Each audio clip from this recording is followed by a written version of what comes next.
Medina की हवा नर्म, खेत सरसब्ज और बाजार काफिलों से आबाद रहते थे। उनकी रहनुमाई करने वाला नबी हजरत शुएब सालों तक एक ही पैगाम देते रहे। नाप तोल में खयानत ना करो, लोगों का हक ना खाओ, सिर्फ अल्लाह से डरो। मगर जवाब में मजाक, तज़हीक और तकब्बुर। शुएब, तुम्हारी नसीहतें हमारी तिजारत नहीं चलने देते।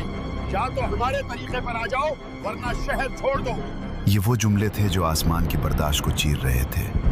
फिर एक दिन जमीन ने अपनी खामोशी तोड़ी, हवा का रुख बदल गया और एक जोरदार चीख ने मदीन की पूरी वादी को हमेशा के लिए खामोश कर दिया।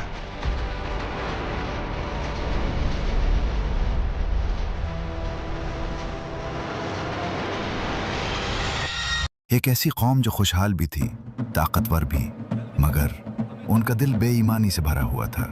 वो सहरा और तिजारत के दरमियान बसते थे। शाहराहों पर उनकी मार्केटें दूर दूर तक मशहूर थीं। काफिले जब उनकी बस्ती के पास से गुजरते तो लोग कहते, अगर माल कमाना है तो मदीन जाओ, वहाँ नफा ही नफा है। लेकिन उन नफों के पीछे एक काला राज छुपा था। ये पत्थर इस्तेमाल करो, किसी को शक नहीं होगा। एक ऐसा जो गज़ब के सामने ला खड़ा किया। मदीन, एक खुशहाल मगर बददयानत शहर।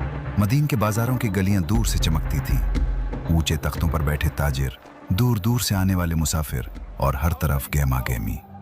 लेकिन जितनी चमक नजर आती थी उतना ही बड़ा अंधेरा अंदर छुपा हुआ था। तराजू धोखे के थे, रंगीन मुस्कुराहटों के पीछे लूटने का फन छुपा था। कोई मुसाफिर कहता, भाई ये वजन पूरा नहीं। ये मदीन है। यहाँ तराजू नहीं, हमारी मर्जी चलती है। वो माल कम निकालते, कीमत बढ़ा देते और कहते, यही तो समझदारी है।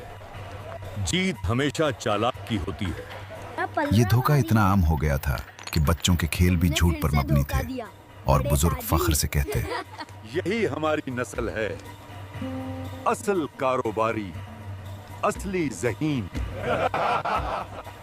फिर अल्लाह का नबी आया, हजरत शुएब। अल्लाह ने उन तक अपनी रहमत भेजी। हजरत शुएब, वो नबी जिन्हें कुरान खतीबुल अंबिया कहता है, जो नरम लहजे में कड़वी हकीकत भी दिल में उतार सकते थे। वो कौम के सामने खड़े होकर कहते, ऐ मेरी कौम, नाप तोल पूरा करो, लोगों की चीजें कम मत किया करो, जमीन में फसाद न फैलाओ, अल्लाह से डरो, वो सब देखता है। मगर जवाब आया, मुस्कुराहट, तंज, मजाक।